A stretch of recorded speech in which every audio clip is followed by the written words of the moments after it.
Hi friends, let's continue with the numericals of chapter number 5 assignment. Now we come over to ninth number. Ninth number में दिया block of mass 15 kg is lying on an inclined plane at an angle 20 degree. In order to make it move upward along slope with acceleration of 25 centimeter per second square, horizontal force of 200 Newton is required to be applied on it. Calculate frictional force on the block and coefficient of kinetic friction.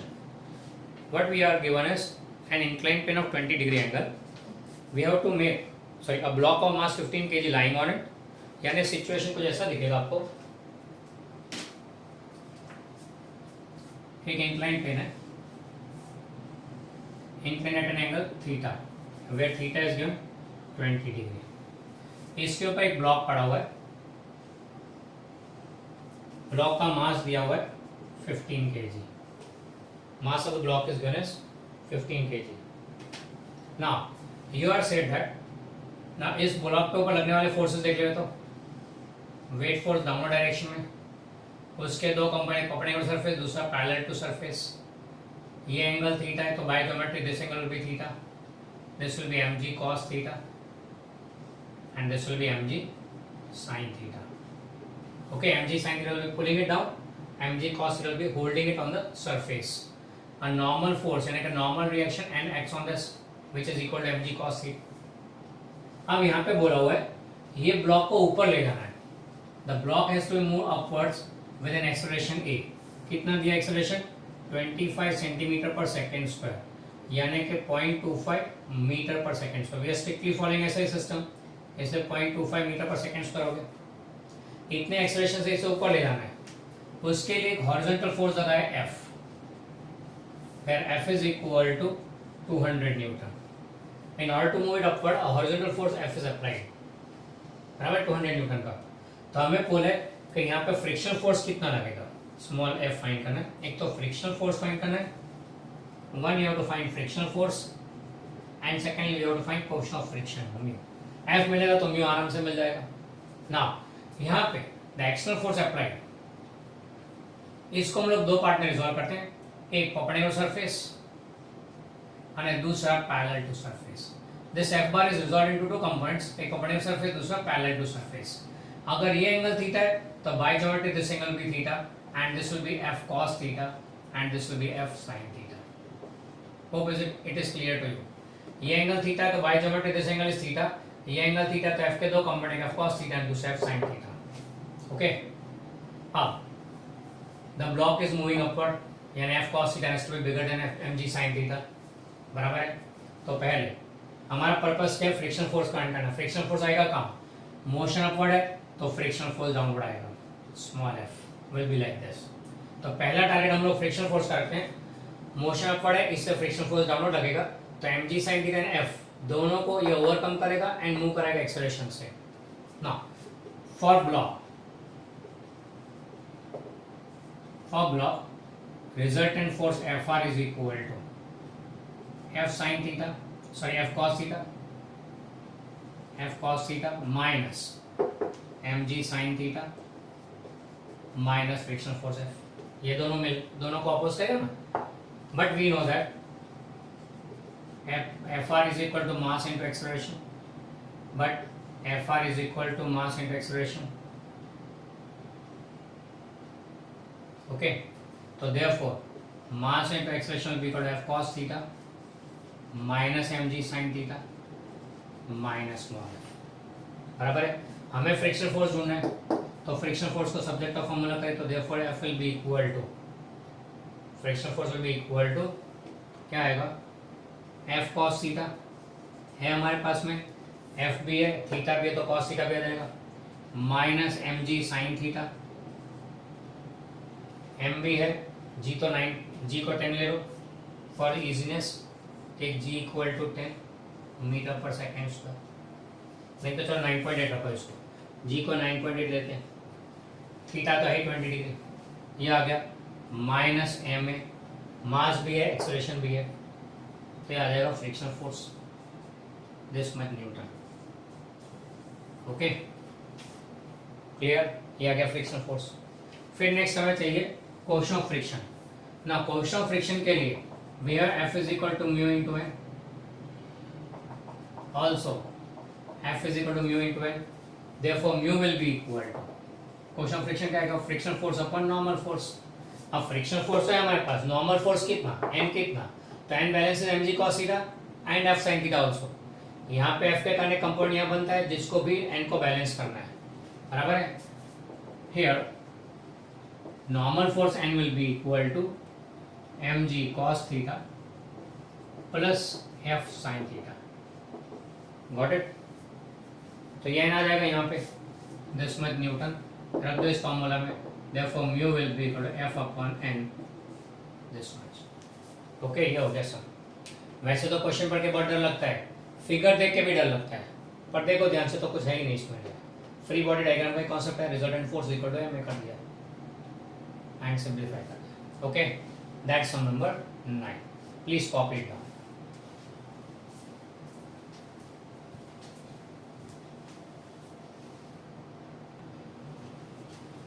Come on, let's go for the next one, that is sum number 10. Question में कुछ ऐसा दिया है, a disk is rotating about its center in horizontal plane at a rate of 100 rotations per minute, 100 by 3 rotations per minute. A coin is placed at a distance of 5 cm and another similar coin at 25 cm from its center. The coefficient of static friction between disk and the coins is 0.2. Which coin will be thrown away from the disk? Which coin will keep rotating with disk? अब यहाँ पे आपको क्या दिया हुआ है, एक disc है, समथिंग लाइक दिस, ये एक डिस्क है, it's a disc which is rotating about an axis passing through centre, यूं रोटेट हो रहा है। अब यहाँ पे एक कॉइन यहाँ पे पड़ा हुआ है, कॉइन नंबर 1, एंड दूसरा कॉइन दूर पड़ा हुआ है, कॉइन नंबर 2, 1 और 2 दोनों पड़े हुए हैं, कॉइन के डिस्क के साथ रोटेट हो रहे हैं। तो हमें पता लगाना है कौन सा कॉइन ऊपर रहेगा एंड कौन सा स्लिप होके गिर जाएगा, ओमेगा एंगुलर स्पीड से घूम रहा है तब। Which of the coin will survive and which one will get slipped of, ये हमें फाइंड करना है ना। इसमें कॉन्सेप्ट क्या रहेगा, फॉर द कॉइन, अब कॉइन के ऊपर लगने वाले दो फोर्स, एक तो centrifugal force going outside, centrifugal force का component that is mv square by r, and दूसरा लगेगा frictional force towards the inside जो उसको जाने नहीं देगा। So for the body to remain stationary on this rotating disk, F should be greater than or equal to mv square by r. अगर F equal to तो ये चिपका रहेगा, नेट फोर्स 0 हो गया तो मूव नहीं करेगा। अगर F ज्यादा है तो ये इधर चिपका रहेगा, पर अगर F की वैल्यू कम हो गई, F become less than this, तो कॉइन will fly off। तो कंसेप्ट क्या है, for coin not to slip from the surface, frictional force should be bigger than mv square by r. This is the concept here. Okay, चलो अब देखते हैं यहाँ पे, for coin not to slip, for coin not to slip, frictional force should be greater than or equal to centripetal force, and that is frictional force का formula क्या होता है, तो here frictional force is mu into n which is mu mg in this case, बराबर है, and centripetal force fc, horizontal surface है ना, इसलिए नॉर्मल फोर्स mg रहेगा। Now centripetal force will be mv square by r, पर as here omega is given, तो v को r omega रख देते तो ये हो जाएगा mr omega square, formula for centripetal force mr omega square, बराबर है। अब यहाँ पर आगे चलते हैं, तो therefore mu mg should be greater than or equal to mr omega square. Okay, m तो कैंसिल हो गया, r को सब्जेक्ट का फॉर्मूला करते हैं तो r should be less than और equal to mu g upon omega square. Mu है हमारे पास ये रहा, जी ये रहा, अब ओमेगा कितना है, तो omega 100 rotations, 100 by 3 sorry 100 by 3 rotations पर मिनट है। अब 100 by 3 रोटेशंस पर मिनट है, तो ये तो ना चले, हमको तो एंगुलर स्पीड रेडियन पर, एंगल के तो रेडियन चाहिए, रेडियन पर सेकंड में चाहिए। Now remember well, 1 rotation is equal to 2 pi radian, एक राउंड यानी से 360 डिग्री होता है ना, यानी कि 2 पाई रेडियन होता है। तो this will B 100 by 3, rotation को रेडियन में कन्वर्ट करता 2 पाई मल्टीप्लाई किया, हमने मिनट को सेकंड में कन्वर्ट करने के लिए 60 से डिवाइड कर दिया, मिनट को सेकंड में कन्वर्ट किया, तो this comes out to be 10 10 cancel, 2 गया 3 आएगा, तो 10/9 हुआ, 10 पाई बाई 9 रेडियन पर सेकेंड, 10 पाई बाई 9 रेडियन पर सेकेंड। अब ये कितना होगा 10 पाई बाई 9, तो रफली अगर कैलकुलेट करें तो this will come out to be 1.1 to 3.14,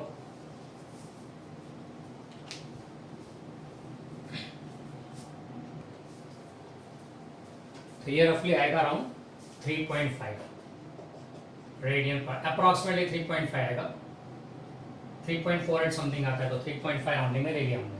तो ये ओमेगा की वैल्यू है अप्रोक्सीमेटली 3.5 रेडियन पर सेकेंड।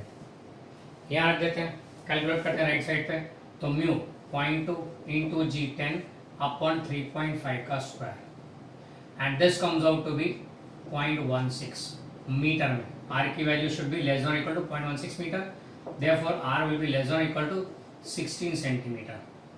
तो आर की वैल्यू 16 सेंटीमीटर हो तो भी क्लिप करेगा, आर की वैल्यू 16 से कम हो, यानी आर का distance from the centre, R is the distance from the centre, तो अगर 16 से कम हो या 16 जितनी हो तो कॉइन सर्वाइव करेगा।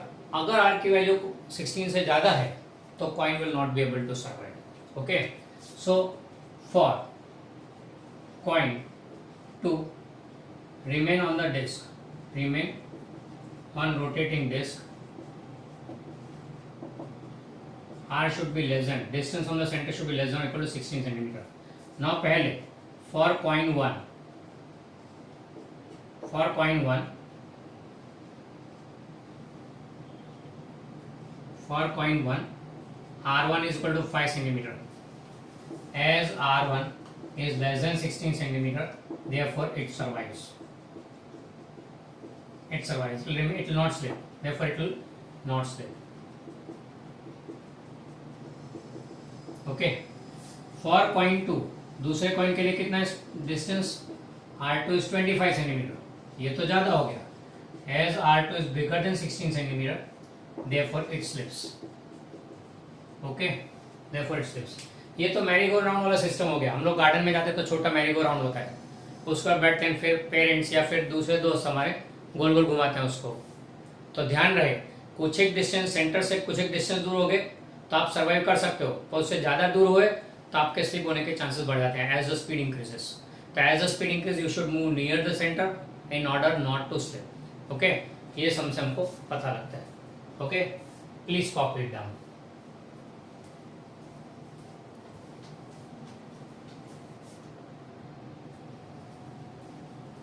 Next is sum number 11. Sum number 11 is similar to textbook का illustration number 5.11, same to same उसके जैसा ही है। तो ऑप्टिमम स्पीड फाइंड करना है, फिर मैक्सिमम सेफ स्पीड फाइंड करना है इंक्लाइन प्लेन। ओके, फिर number 12 is same as that of illustration 5.10, इसके पहले ही था। हमने जब इंक्लाइन प्लेन कर्व मोशन और कर्व पाथ लिया था लेक्चर में, उसमें ये दोनों कवर किए थे हमने। अब 5.10 में नंबर 12 में सेम एज इलस्ट्रेशन 5.10 के एक cyclist is taking a turn with the speed of 18 kilometre per hour, will he slip और नॉट, वो देखा था हमने। तो उसमें आया था कि यस ही विल स्लिप। फिर हमने उसमें कुछ ऐड किया था, अगर उससे स्लिप नहीं होना हो तो कितना इंक्लाइन करना पड़ेगा, साइकिल को चलाते क्यों मोड़ना पड़ेगा, टेढ़ा करना पड़ेगा, and how much it should be incline with vertical. तो यहाँ पे ऐड किया हुआ, वो सब यहाँ पे रखा हुआ है, हमने उधर साथ में कर लिया, इसलिए जस्ट सी दैट। फिर 13 number is similar to text book का एक्सरसाइज का 5.13, ये वो सूडो फोर्स वाला सम है। सूडो फोर्स वाला सम क्या था हमने, person standing on a weighing scale in a lift. Lift के अंदर एक बंदा खड़ा हुआ है वेइंग स्केल के ऊपर, तो when lift move upward, when lift move downwards, अगर ये यूनिफॉर्म मोशन है तो नो चेंज, एक्सेलरेटेड मोशन है तो अपवर्ड एंड डाउनवर्ड में अकॉर्डिंगली चेंज होता है, वो यहाँ पे हमने देखा था। एंड तीसरा केस था when the cable breaks, lift falls freely, तो वेटलेसनेस आता है, वो ये वाला तीसरा केस है डी। ये हमने देखा था एक्सरसाइज के सम 5.13 में। ये भी हमने किसी थियरी के लेक्चर के साथ में किया हुआ है, वो लास्ट में टेंशन एंड सूडो फोर्स का जहाँ पे अपने कॉन्सेप्ट लिया था वहाँ पे साथ में किया हुआ ये सब। ये उसके एग्जैक्टली सेम है, just values are change to give you an experience again of that sum, practice of that sum again. Okay, इसके बाद चलते हैं हम लोग 14 नंबर के लिए।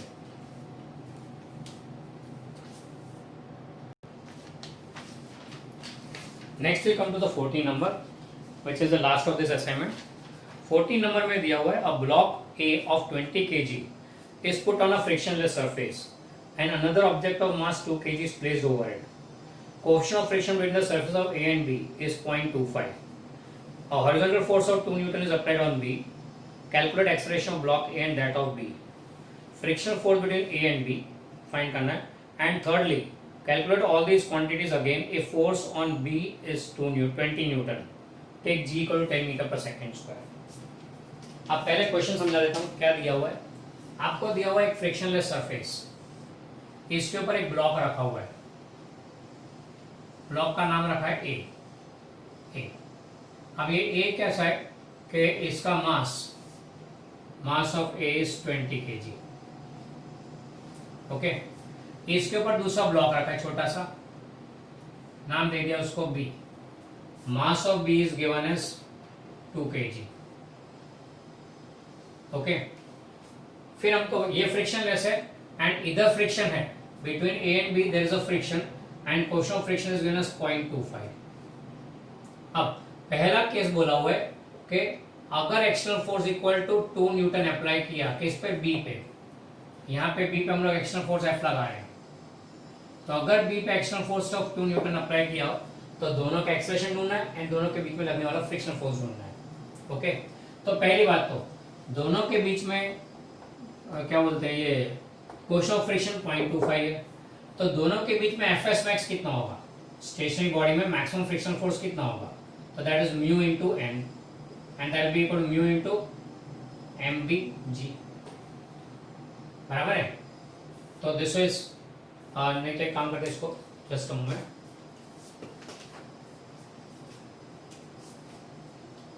For block B F S max कितना फ्रिक्शन फोर्स मैक्सिमम लगेगा उसके ऊपर? That is mu into N which is mu into mass M G किसका? बी का.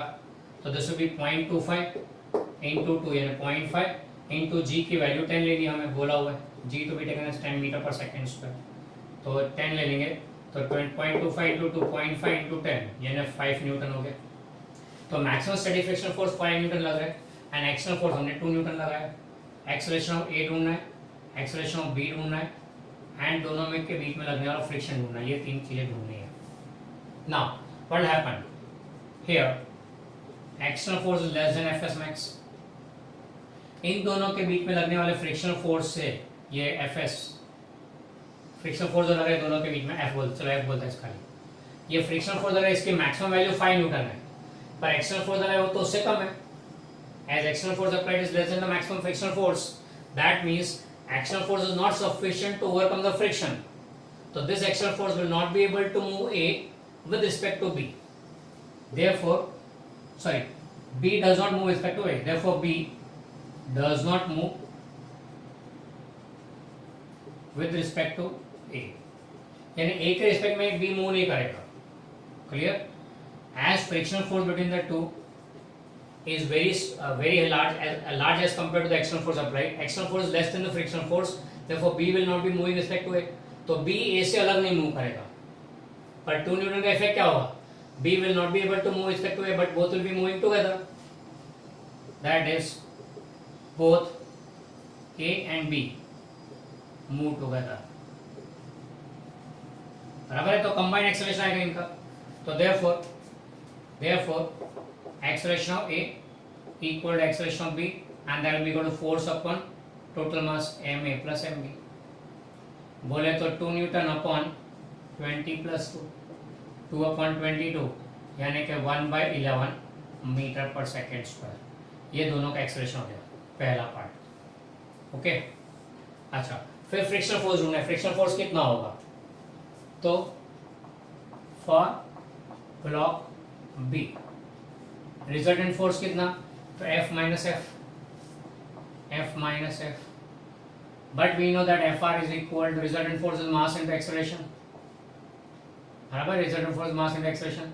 Therefore, mb into A is equal to F minus F.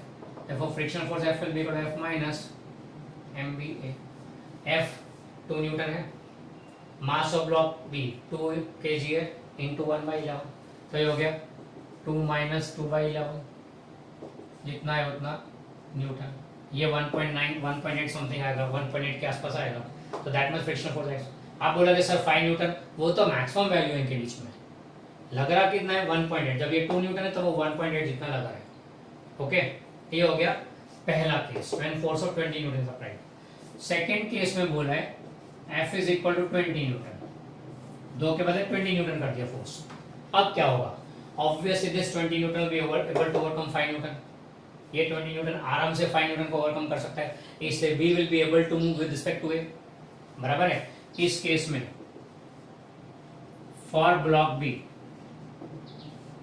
Resultant force कितना होगा, F minus F S max, तो 20 minus 5 यानी 15 Newton, तो therefore acceleration of A, acceleration of B will be equal to Fr upon mb, sorry, so that is 15 upon 2, 7.5 metre पर second square. ये इसका acceleration किसका होगा, B का होगा। Now for A, for block A block के लिए कितना आएगा, तो AA will be equal to, A पे कौन सा फोर्स लगा है, F नहीं, वो तो B पे लगा है, frictional force is acting on, so that is frictional force upon mass accident A, that is 5 upon 20, यानी आ जाएगा 0.25 मीटर पर सेकेंड स्क्वायर। क्लियर, ये हो गया रिगार्डिंग सम नंबर 14। ओके, यानी यहाँ पे हमने क्या डिस्कस किया, दो चीजें, अगर frictional external force is less then the maximum static frictional force तो क्या होगा, और एक्सटर्नल फोर्स अगर ज्यादा हो तो क्या होगा, दोनों केसेस हमारे आ गए। Okay, so that's all in the, that's regarding sums in chapter number 5 assignment। यहाँ पे assignment मैंने ट्राई किया है, in assignment I have tried to give you a variety of numericals based on the same formula, जो book के अंदर cover नहीं हुआ है वैसे हमने सम यहाँ पे किया, ताकि you get a good hand over this numericals। ये टाइप के numericals are most favorite in competitive exams, इसीलिए इसे खास करवाया गया है। हो सके तो इसको 2-3 बार रिवाइज कर लेना, तो फिर आपका काम हो जाएगा। Okay, please copy it down।